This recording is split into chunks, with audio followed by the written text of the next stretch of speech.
by profession. Okay. Yes. Now, Paul, today we are talking about pig farming. What do we need to know when starting a pig venture? Pigs venture. When someone wants to start a piggery is just the whole setup of pigs and things like that. They need to know matters about the breeds. A second important point they need to know is about the feeding and rustry housing. Okay. But when you want now to introduce them into your farm, you start by constructing a house, and then you bring in the feeds, and then you bring in your selected pigs. Okay. So that is how they should go about it. So if I want to make to breed pigs for pork, what size of a house do I need to start with to make a profit at the end of the day? It depends, but I always say that numbers don't lie. And so if you want to start a piggery that you're going to do for pork, then you need to have 20 plus pigs, so that when you put in the labor cost, the feeds cost and all, you remain with something. But going forward, 20 would be a good number, but the bigger the number, the better, because of what we call economies of scale, that you're able to buy in bulk, that you economize on labor. The vet will just come to see 20 pigs the way he would come to see one. So that way you're able to reduce your expenses. Yeah. So 20 would be a good number. Of the housing, you can do a storage house, but if you are doing just on the level ground, then a housing that is 10 meters by 15 would be enough for your pigs. Okay. Yeah. Let's talk. You mentioned also that breeds are very important when starting a piggery. Tell us a little bit about this, the type of breeds that are out there, and which ones are the best for a pork farmer. There are many breeds of pigs that are there in the world. Many, I would say, because even in the wild there are pigs also. But the ones that are domesticated are not many. They are about 4 or 5. Starting with the large white, then we have another one called the saddleback, the Hampshire, and then lastly we have the Pietrain. So if you want to, the best one that is mostly farmers in Kenya keep is the large white. And why it's famous with farmers is because the pig is able to give you up to 12 piglets or even more. Mostly they are good mothers. They produce so much milk, and they are able to come on heat faster after delivery. So that's why farmers are mostly fond of buying the large white. And as the name suggests, it is large and it is white. So you won't miss it if you're going outside there in the market to look for it. Okay. Yeah. We talked about rearing pigs for pork. Are there other things that people rear pigs for, apart from rearing them for pork? People are funny. Some rear pigs as pets. So I've gone to places and they say, this is my pet. And you're waiting for maybe a cat or a dog. Someone brings a pig for a pork. Yeah, I mean a pig for a pet. So that is one of the reasons why people keep that. Then other people don't produce for pork. They just rear gilts. Gilts are the female ones that are around puberty. Once they are serviced or inseminated, then the pregnancy is 333.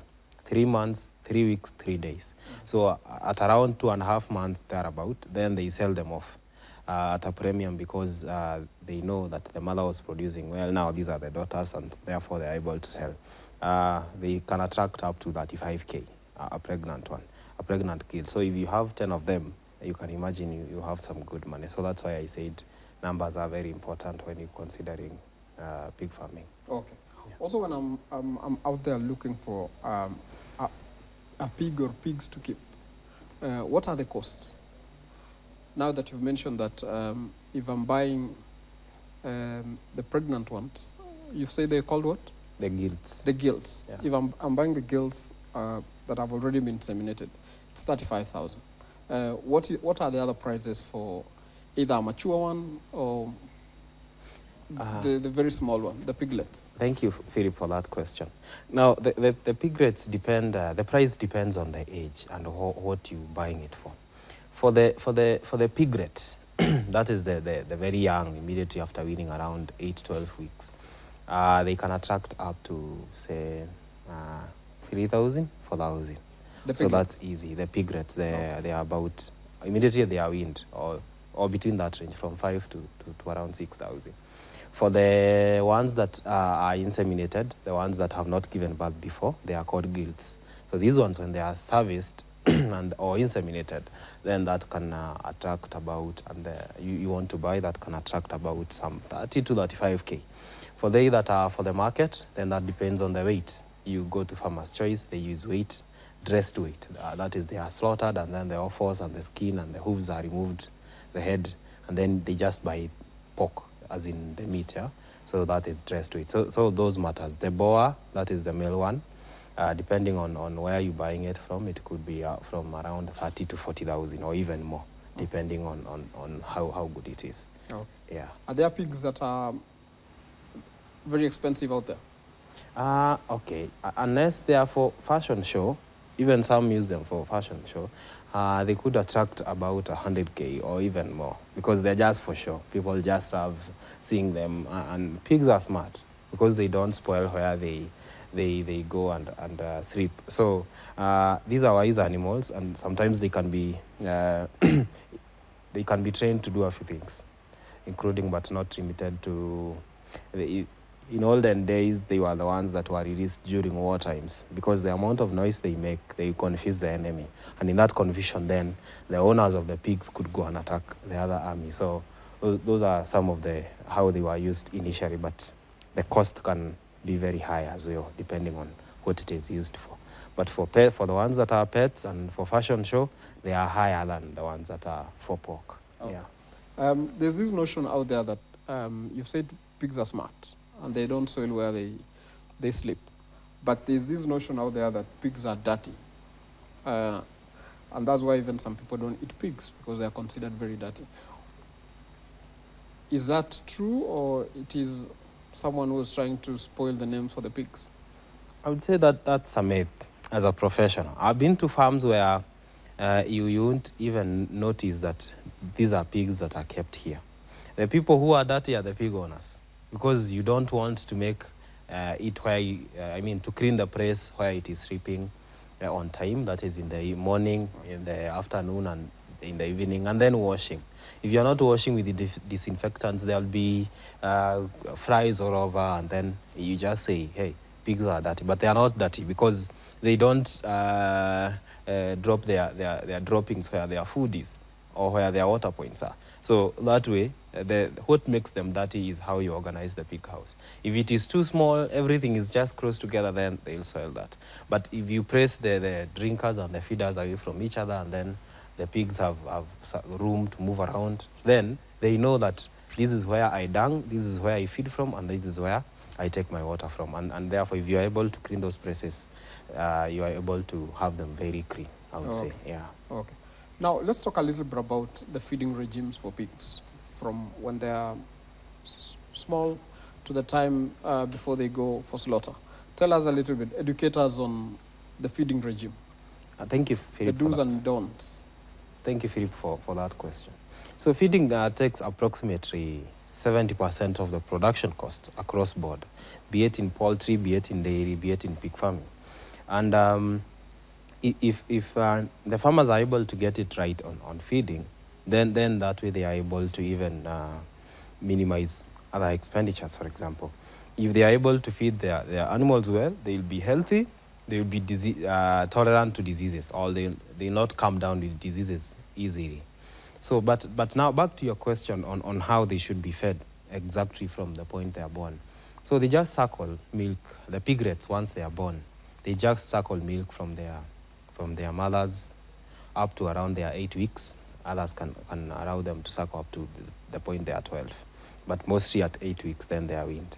So from that point then, before they are weaned, the owner should start giving the piglets some food to just prepare them that sooner or later you are going to stop suckling and you'll be on your own. Yes? And that pigs are omnivores. They can eat meat and plants. and they have just a single stomach as compared to pigs, sheep, and goat that have 4 stomachs. So they are not so heavy feeders, as I would say. So in that case, then once the piglet is able to take as much food, then it is weaned from the mother.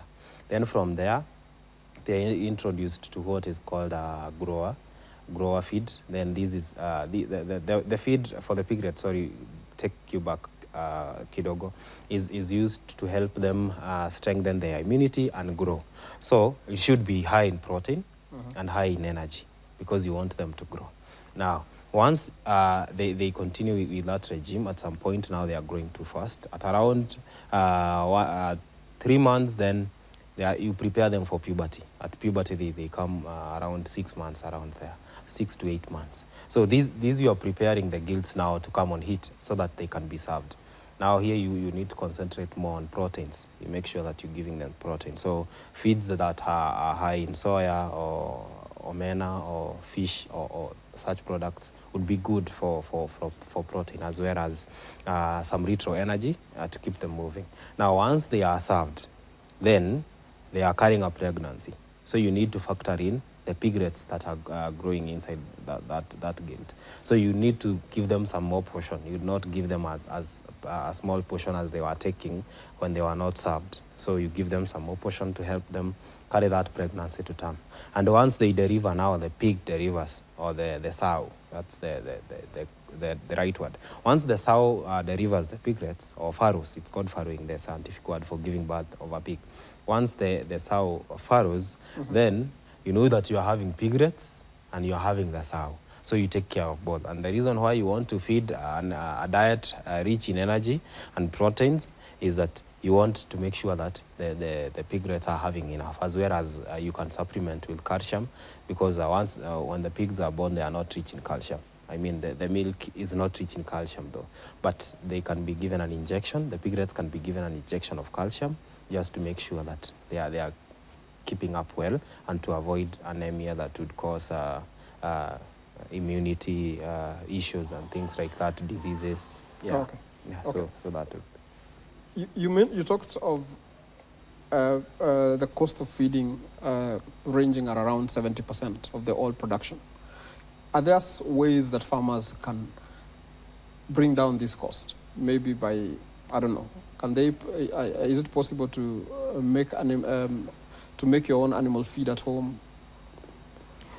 Thank you, Philip, for that question. Feeding, as I mentioned, takes the highest chunk of the cost of production. And if a farmer is able to do something about it, then the profit margin goes higher. But the challenge here becomes that they don't know exactly what they ought to feed. Sometimes they feed too much or too little, you see. So, but to be now specific to the question you asked, farmers can do something about it, because I mentioned that pigs are omnivores, meaning they can take plants and they can take the fresh, or meat products. So in that case, to supplement on energy, I've seen farmers do hydroponics, which within you can use barley or wheat, and within some 5 days or so you can harvest. I don't know if you have seen that technology. Yes, I have. Now for the protein part, farmers are using black soldier fly, the one that is used to prepare the larva. Exactly. Okay. For the chicken and things like that. Yeah. So once they are able to know that technology and adopt it, then they can say, if they were using, say, for a pig, they were using like or a piggery, they were using like 20,000 or 30. They can just spend 10,000 on buying commercial feeds, because they need that. Because the hydroponics and the black soldier fly are not wholesome. There are some things that are in the feed that they buy from the manufacturer that have that. But I would say, if they get it right from the manufacturer, if they buy the right feeds from the manufacturer, then they are able to make sure that the feeds they are giving their pigs, be it piglets or the growers or the finisher ones, or even the sows, they are rich, and therefore they will know that they use good feeds which will give them profits. As in, the pigs are feeding on a feed that is able to help them. yes, be able to add weight, give more milk and things like that. And there are good products, good products out there in the market from reputable companies like Unga Farm Care. If people are able to approach them and go buy from them, they would have results that are satisfying. So, and then they can use that and supplement with what I mentioned, the black soja fry and the Okay. hydroponics, yeah. I've also seen people going to hotels, institution of higher learning, getting food waste and feeding it to their pigs. Is that a proper way of feeding pigs, or it is some way of supplementing how they feed them? Some people use that, and we say it is good on condition that it should be treated. Okay. That is the whole of that is collected from hotels and institutions is called swell, SWILL. So once that is corrected, it could be that there was some food remains yesterday, today and tomorrow, and someone is getting that food tomorrow. So there is some bacteria that are growing that feed. So if they just take it and just feed it to the pigs, then the pigs would have diarrhea and things like that. So just to avoid that, they should boil.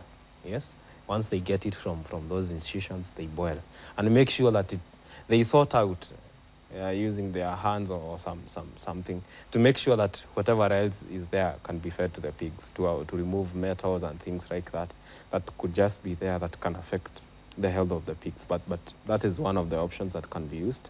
But that is not wholesome because you don't know, in the ugari, you would not know, is it wholesome? In the rice, is it complete? And then the spices and other things that are put there, the pepper and other things, which really may not be very good for the pigs. But yes, some people use that if they don't have another alternative or they just want to use shortcuts. But they should purpose to buy the feeds that are well prepared, balanced diet for the pigs. Okay. And they should not also forget about water. Water is one feed component that people usually forget. Water should always be there for the pigs, and that water is the water that you and I can take. So once you go and find water that you cannot take, a different color, a different smell, then you realize that water cannot be taken by animals, pigs included. Yeah. Okay. You talked earlier about immunization and injection of calcium to the piglets to supplement the calcium that they get from the milk. There's not iron. Enough. It's iron. Yeah. Tell us a little bit about vaccination and immunization for the pigs. Yeah. So these are routine practices that should happen to pigs. Because diseases like anemia are common, and that is why you are injecting the pig at around when they are around 8 days, and then later when people inject at different times. But they should receive that injection of iron, because the milk from the mother doesn't contain enough iron. That is for immunity, for the formation of red blood cells. It is able to cover them from anemia. Other injections that should be given to the pigs include the vaccination for say foot and mouth.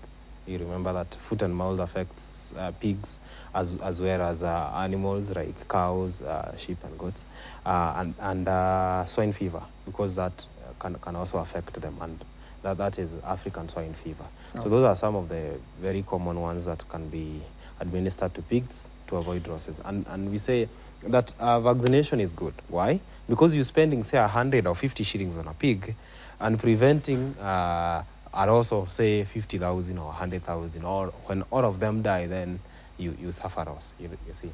And some diseases like African swine fever, and foot and mouth, they also come with abortions. So if your pig was pregnant or the gilt was pregnant, then you just suffer from loss of piglets and loss of the mother, because then she has aborted and you have lost that. So, but with vaccination, you are able to cover yourself from that. So vaccination is very important. Yeah. Okay. Thank you very much, Paul. I think with that point, we are going to take a short commercial break, but we'll be back shortly. For viewers back at home, today we are talking about pig farming, but we are taking a short commercial break and we'll be back shortly.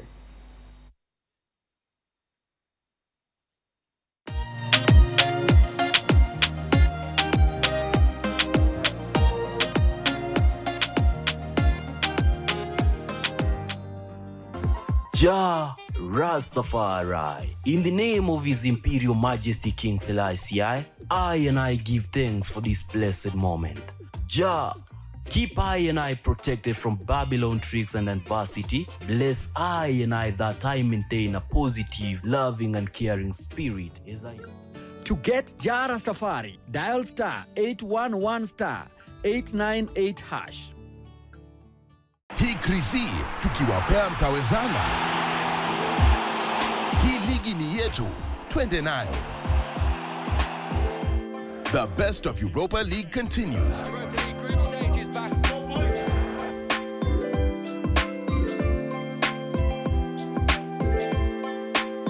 The battle for Europe gets tougher. Star Times, the home of football. This Christmas season, get a Star Times satellite dish at 2,699 shillings and an aerial decoder at 1,499 shillings. Star Times. Enjoy digital life. Dairying contributes positively to human well-being in a variety of different ways. Nutrition through food products, income and employment, organic fertilizer, as well as assets and savings. Post-production, just a farmer is okay. He gets more profit. Even if you see, like now, we are producing, the highest producer is giving 25 liters of milk a day of our chassis. We also know that Kenya is one of Africa's biggest milk producers and one of the most critical sectors of the economy. For great health benefits, both for your body and pocket, watch Dairy Farms every Tuesday from 7 p.m. As a country, agriculture plays a vital role in our economy. Undeniably, it's been made possible through strengthened networks from roads to markets, and now, courtesy of Farm Kenya in partnership with Farmster, we're strengthening the networks between the primary stakeholders, farmers and buyers of local produce. The Farm Kenya Farmers Marketplace has been available in the market since July of this year, and so far we've been able to get around 23,000 farmers using the SMS platform to register their products or produce, and on an average we get around half of them selling their farm produce on the platform at no cost. Then on the buyer end, we've been able to get around 4,700 buyers downloading the app, so meaning we are all over the country.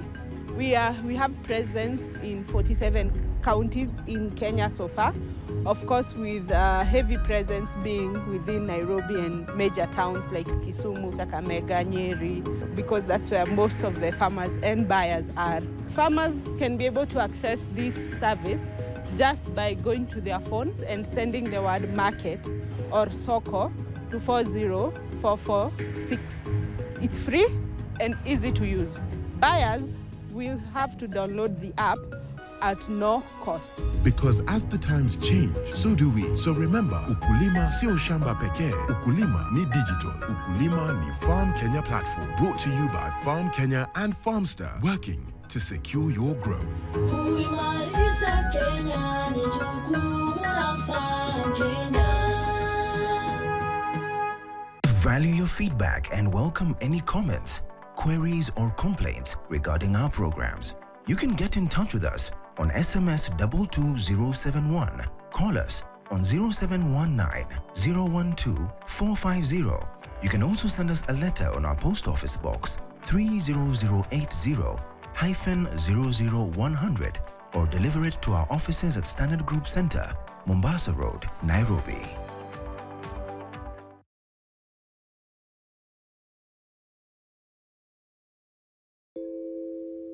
Rejoice in the Lord always. I will say it again, rejoice. Let your gentleness be evident to all. The Lord is near. Do not be anxious about anything, but in every situation, by prayer and petition with thanksgiving, present your... To get Rejoice in the Lord, dial star 811 star 916 hash.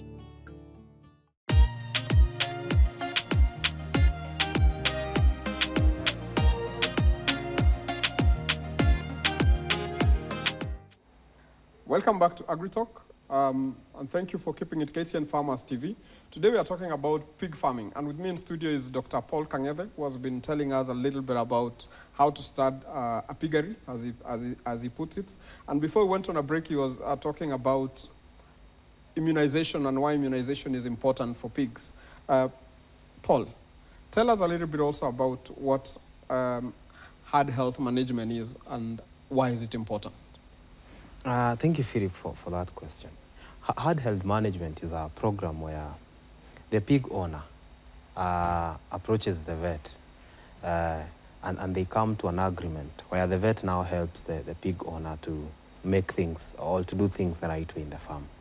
And at this point, they're able to set out targets which are communicated to the staff at the farm, and then the pig owner agrees to how much the vet will be paid from the visits he'll be making. And in these visits, then the vet is able to check if there are any diseases that are there. He's able to treat them. If he checks the records, he checks how the feeding has been done, he checks the housing, and anything that could make the pig owner get off the track from what they discussed initially. So it's a program of the pig owner working with the vet to make sure that the agreed targets or the set targets are arrived at, and the vet is able to troubleshoot and know what happened, what went wrong, and how that can be improved for purposes of that the pig owner may earn a profit. Okay. Yeah. Why is it also important to have a constant vet that comes to the farm to check the pigs? The role of a vet cannot be overemphasized, and we say that a veterinarian is not just a veterinarian. There are two categories of a veterinarian. One is a veterinary surgeon, someone who has gone to the university and done a 5-year course or more, and they have been trained even on how to perform surgeries and registered and retained with the Kenya Veterinary Board. The others are veterinary paraprofessionals. These are certificate, diploma, degree holders of animal health from institutions around the country. What they can't do is that they have not been trained on how to do surgery, and that's the role of the vet. But so that differentiates between a veterinary surgeon and the veterinary paraprofessional. But that notwithstanding, once they bring in the vet on board, then the vet is able to guide them on how and when to do the vaccinations, to come routinely and check if the pigs that were inseminated are really pregnant. If the pig farrowed, they are able to check on the piglets to make sure that everything is well. If there were any diseased pigs or there are any issues in the farm, they are able to come in quickly and advise on matters feeding, if it should be changed, and things like that. So a vet is very important, because they can even help the owner know where they can source for better breeds, say in case there is inbreeding and things like that. They're able to advise on that, as well as help them keep the records in feed formulation and things like that. So a vet comes in handy when someone wants to do anything that pertains animals, not limited to pig farming. Yeah. Okay. Is there a number of times that a vet can visit the farm? Is there a limit, or is it their maximum? Okay, that depends. When they are starting the herd health program, the vet comes in, say about 2 times a week or even more. But once the farmer and the staff there are able to understand and run what they are supposed to do on a daily basis, then the visits can be reduced to once per month.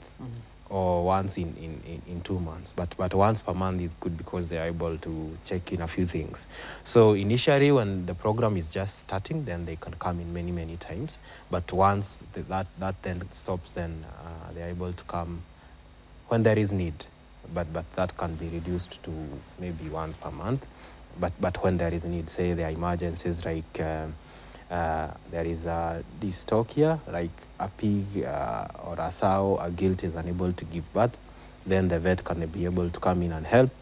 In case it requires surgery to remove the piglets, that can be done. In case there are diseases, sudden diseases that are happening in the farm, then the vet is able to come in quickly and assist. Yeah. So only in case of emergencies can he come in at a date earlier than expected, but there are those agreed dates when he should be coming and checking. Okay. Yeah. You talked about inbreeding. and I'm guessing it's something that happens a lot. Why is it important for farmers to ensure that they make sure they don't inbreed their pigs? What are the don'ts for doing that? Thank you, Philip, for that question. Inbreeding is a phenomena where the father mates with the daughters or the granddaughters.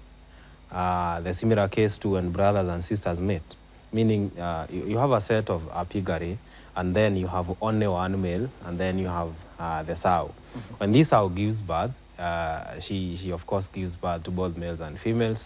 Now when the sons now mature, they are able to start serving. They can be serving their mother or their sisters. That will be inbreeding. Now this father then, when he serves the daughters, that will be inbreeding. To avoid that, you always make sure that you replace the males. And that will mean that you get a male from another farm. And you must be sure that that is not your farm.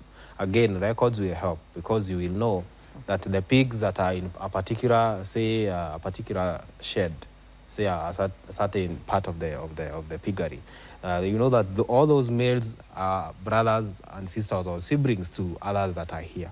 So you make sure that they are not allowed to interact. But the easiest way is castration, because once you castrate, then it will mean that even if they interact, there will be no babies or piglets coming from that interaction. So, but the best important one is to bring others from outside, so that you can be able to they can mate with the gilts that are born there in the farm, as well as the sows. And that way you have what we call inbreed vigor. Inbreeding is disadvantageous because the sizes of the piglets born are very small. Again, they could be having genetic diseases or something like that, as well as that their growth rate is very slow. And you understand that the reason why you're keeping pigs is to make sure that they grow very fast and be able to resist diseases and many other things. But once inbreeding comes, then it waters all that down. So that is why you intend to bring pigs from outside. And another way of fighting that is by doing artificial insemination. Artificial insemination in pigs is a good approach to fight inbreeding. Okay. Yeah. Talking about artificial insemination, where do farmers get this? Is it semen from, and which ones are the best? Where they get it is they just inquire from the veterinarian. That is why it is good to maintain one. So veterinarians are able to come in with semen, either freshly harvested from a boa, or ones that are frozen from the ones that makes the semen, the institutions that make them. And then they are able to come and serve your sow or your gilt when they are on heat. So, and that one is good because it reduces the farmer the cost of keeping a boa in the farm that is not giving you anything. You know, you're just keeping the boa, serving you gilts and your sows only when they are on heat. But every other time, they are not doing anything. They are just eating and sleeping on the farm. So that is an added expense. So the easier alternative to that is to use artificial insemination, where the vet just comes in, when a few or one of the gilts or the sows is on heat, and then they are able to serve them, and then they can go away. And the beauty of artificial insemination is that it reduces even transmission of diseases, because this sow can be serving this gilt. The gilt is sick, you can be giving it to your neighbors. Then that way, when the sow continues serving, when the boa serves so many gilts and sows, even of neighbors, then incidences of diseases can come high.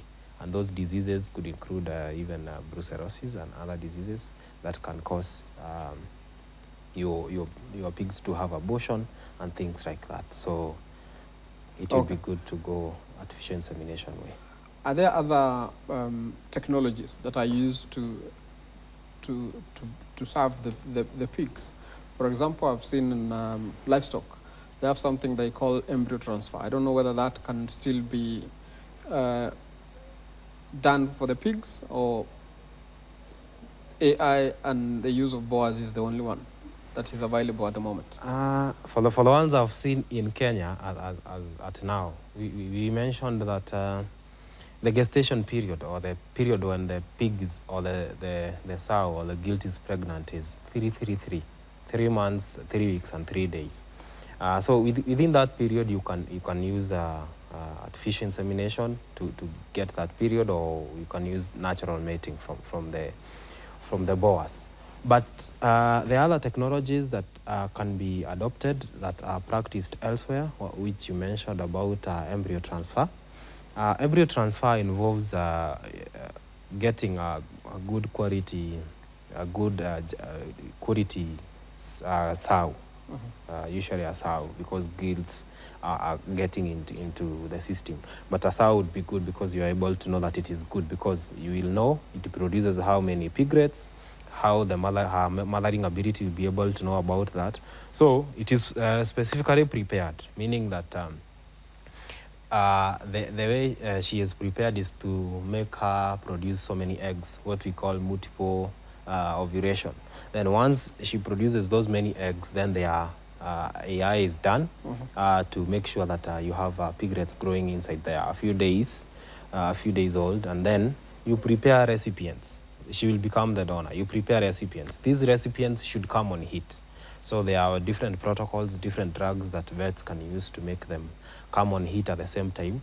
And then you fresh the donor, you remove all those fertilized eggs, and then you place them into the uterus of the recipients. That way, you have a superior breed, you have a superior male and a superior female. You harvest those eggs, then you put them into ones that are not very strong also. They are just carrying the pregnancy. So they just help to carry the pregnancy to term. So those are technologies that can be used. I've not seen them used by many farmers in the country, but I believe that is the direction you're headed to. Okay. Yes. When you say flash, what do you mean? Explain a little bit for some of us who've never kept pigs, and for our viewers also who would be wondering what flashing means. Flashing is a scientific term that refers to when now you want to remove the fertilized eggs, so to say, or the small embryos that are a few days old growing in the donor. You just use a special fluid, and then you use a particular process to get all those eggs out carefully, and then so that they can be put into the recipients. That is what flashing is about. Okay. Yeah. If I'm new in pig farming, what signs do I need to look at to know that my pigs are ready for serving? Are there signs? What do I need to look for? That's a very important question, because once you miss that a pig is on heat, you have to wait again for another cycle to come. But so to answer your question, some of the signs that you know that a gilt or a sow is on heat is that she will be making noises without stopping, and she'll tend to go to near the fence where a boy is or a male is. So she'll be seeking male, she'll be trying to make funny noises. Then if you look at its back, you see some mucus coming from there. So that is one of the ways to look. But the most sure sign that she's on heat is when you try sitting on her. If you sit on her, she stands still. Yes, what is called a hunchback test. So once you sit on her and she is still, you know that she's on heat, because basically that is what the boa will be coming to do. Once the boa then mounts on her, then she needs to be still so that she can be served. So that is the sure sign that she wants to be inseminated. Okay. Yeah. Now let's move to disease management. What does a farmer need to do to make sure that their pigs are healthy? We've talked about they need to be fed well, they need to be given clean water. We've talked about how they need what I need to check to ensure that I serve them on time, and why that is important. But the biggest problem for farmers has always been losing their piglets. Piglets and the pigs. Because I visited some farm some time back, and he told me there's a day he lost almost 30 pigs at one go. Tell us a little bit how I can avoid that. I would say that diseases are the most devastating thing that ever can happen to a farmer. And it's unfortunate that farmers call vets when the disease has progressed and they have tried to even treat some their piglets or their pigs, but that should not be the way to go. Some of those diseases can be prevented by making sure that you're observing hygiene, because some of the diseases like foot and mouth, you can get that from people just coming to your farm. If someone visits a farm and it is diseased and they come to your farm and have access to your pigs, then they be sick. But the easiest way to prevent that is by having a foot bath at your the entrance to the pig unit or the piggery. That will make sure that whoever is coming from outside, they will first dip their gumboots or their boots in that water with the disinfectant at the foot bath there, then get in, as well as using sanitizers and things like that to wash their hands, just to make sure that if they had carried any disease-causing agent from outside, they just remove it from outside the house. Yeah, so that is one of the ways of using foot bath. Another way that is very important that COVID-19 has taught us is quarantine. Once you realize that a particular pig or a piglet is sick, you must quarantine it. And quarantining means you keep it separate from the others as you monitor it. In that case, you call a vet to come and check on it. As well as the other thing is social distancing. COVID also taught us many things like that. So because social distancing informs you to keep the right number of pigs in a particular space. Because once you exceed that, it's called stocking density. Once you exceed the stocking density, that will mean that if one of them is sick, all of them will become infected. And then we always say that you group your pigs. For the piglets, you keep them together with their mother. For the others, you keep them in their age brackets, you keep them separately like that. So those are some of the ways you can be able to control those diseases, as well as making sure that you're feeding your pigs right, supplementing with iron, as we mentioned, for the piglets to counter pneumonia and any other diseases that is coming in. Just call a vet, he'll be able to come to your farm and help you appropriately. And another thing that farmers usually forget is deworming, because worms can pose such a great challenge to you pigs. Because worms are just there in the stomach or elsewhere, and they just wait for you to feed your pig, and they just feed from that, and they are not helping you as a farmer. So once you are able to have protocols of how you'll be deworming, it helps you as a farmer to make sure that your pigs are healthy, they are growing well, and there are not many bugs that are stressing them, So deworming should be done every 3 months. And you use the dewormer you used last time, you check with your vet to inform you which one you use, to avoid what we call drench resistance, or when that if you use one over a long period of time, they become resistant, meaning that you have been using it over and over for many years in your farm, then it becomes ineffective. But you ought to rotate, use different products as your vet can advise. Okay. Yeah. Another question that have been asked before is, can pigs be kept anywhere or everywhere in the country? Keeping in mind we have very cold places, we have very hot places. Can I keep a pig anywhere in this country? I would say that pigs can be kept anywhere in this country. And the reason why I'm saying that is that if pigs can be kept in the Sahara Desert, where the degrees are very high, or countries like Egypt and many others, and where it's very cold, like Helsinki in Finland and other places, then Kenya is a tropical country. However much we may want to say it's cold or very hot, we do not have extremes, say extremes of heat or ice or snow, so to say. So pigs can be kept anywhere in the country, but make sure that the structures are right. You can always work around the structures to ensure that you're controlling heat, or if it's too cold, then you can use the structures to make sure that you're controlling the temperatures inside there.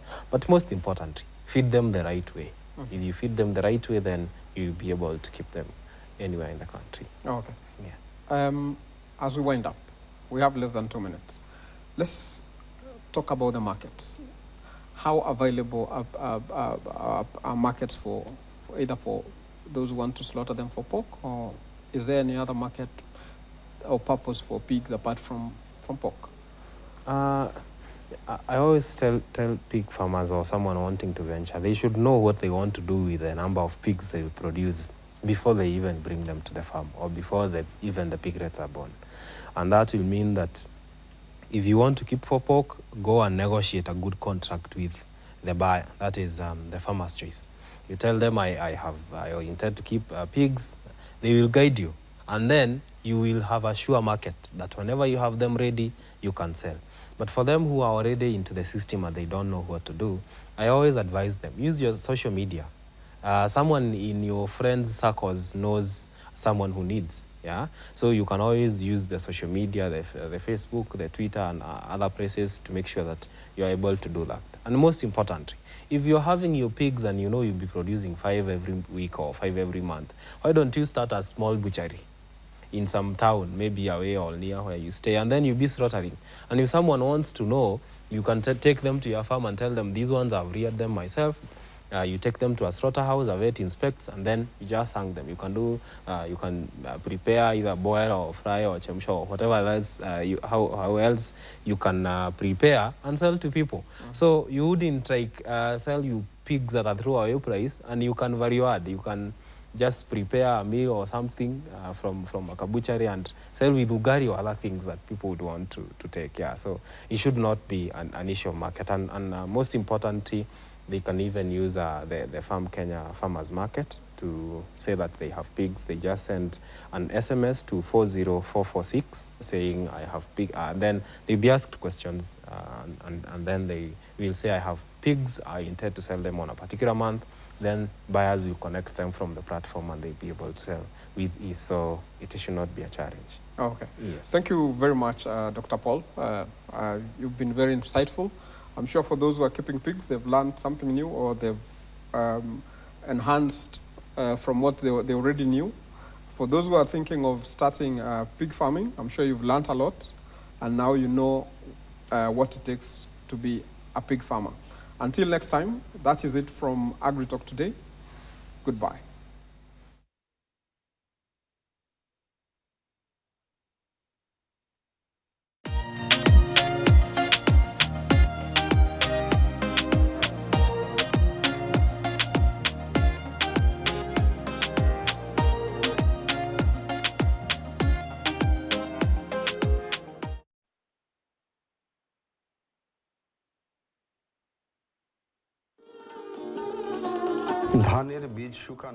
Kukausha mbegu za mpunga hasa wakati wa msimu wa mvua ni jambo linalowatatiza sana wakulima wa Bangladeshi.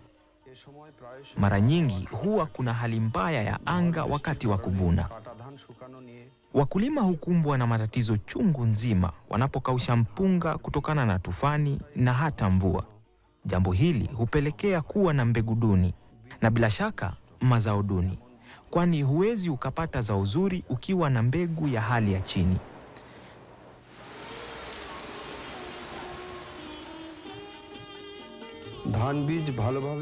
Waweza kujua kama mbegu imekauka vizuri kwa kutumia kifaa spesheli cha kupima unyevunyevu.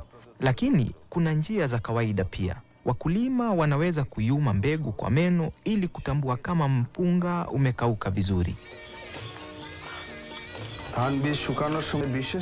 Uangalifu unahitajika wakati unakausha mbegu.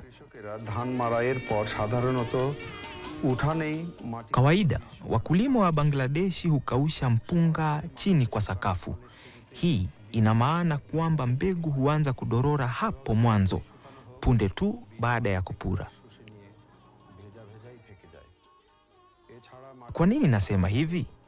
Mbegu hupata ule unyevunyevu ulio ndani ya udongo na kuadhiri kukauka kwake. Pia, chembe za udongo, mavumbi na takataka huchanganyika na mpunga na kuchangia pakubwa kudorora kwa mbegu. Wanawake watafanya kazi siku nzima wakikausha mbegu, huku wakihakikisha mpunga hauharibiwi na watoto, kuku na mifugo wengine wa nyumbani. Vilevile, kuna uwezekano wa kuchanganyisha sampuli tofauti za mchele. Kwa hivyo tusikize uzoefu walionao wakulima wa kijiji cha Maria, wale ambao wametumia mbinu spesheli za kutatua hii shida. Sasa hawana wasiwasi wakati wanataka kukausha mbegu zao hata katika msimu wa mvua.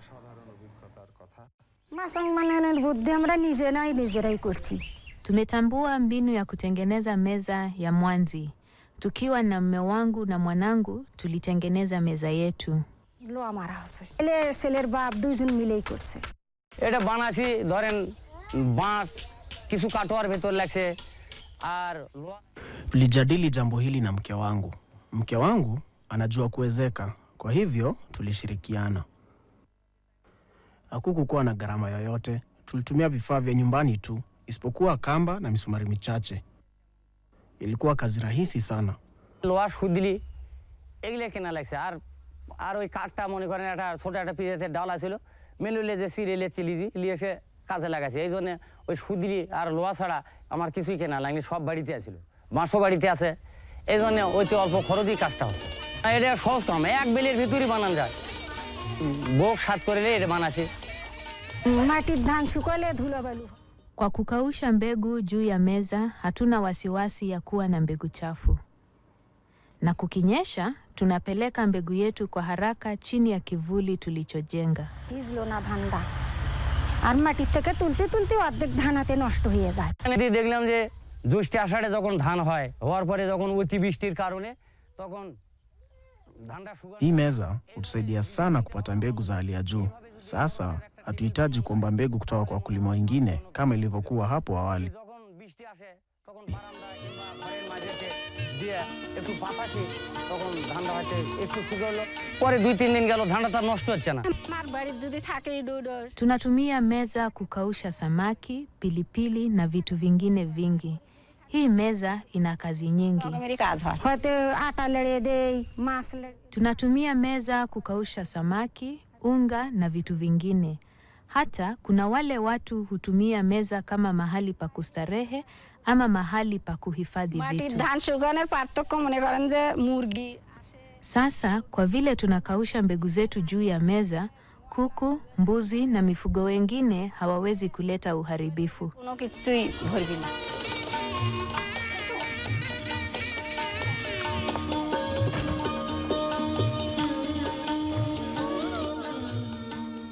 Tumejifunza kitu gani kutoka kwa wakulima wa kijiji cha Maria? Tumejifunza mambo yafuatayo. Tunahitajika kutatua shida zetu sisi wenyewe. Ili kupata mbegu za hali ya juu, ni muhimu kukausha mbegu barabara. Kukausha mbegu chini kwenye sakafu hudunisha ubora wa mbegu. Meza ya kukaushia mbegu ina matumizi mengine zaidi, sio tu kukausha mpunga. Kwa hivyo ni vyema tukumbuke kuwa mbegu iliyokaushwa vizuri ni mbegu bora.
Farmers TV Program Guide.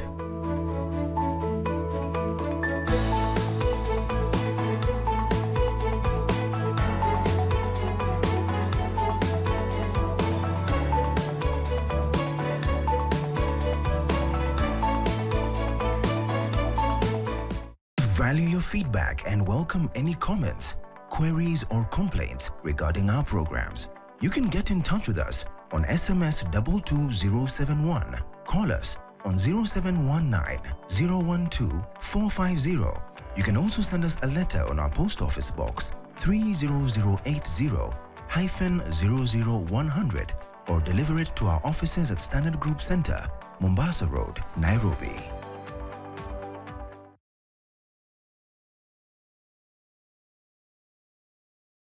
Capital is an integral part of any agribusiness venture in Kenya.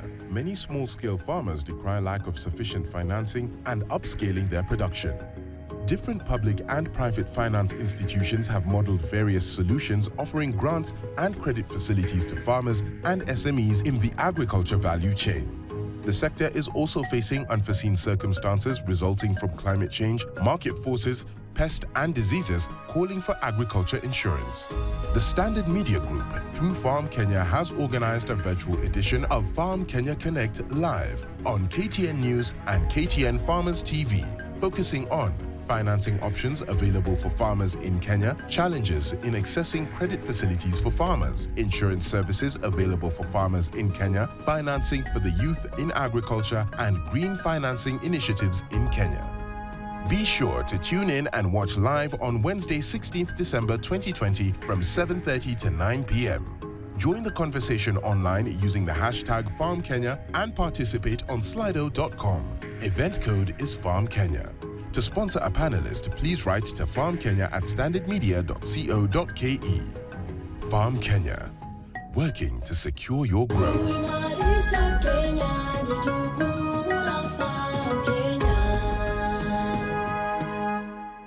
Imarisha Kenya na Farm Kenya. Kenya, Farm Kenya. Imarisha Kenya na Farm Kenya. Kenya, Farm Kenya. Imarisha Kenya na Farm Kenya. Kenya.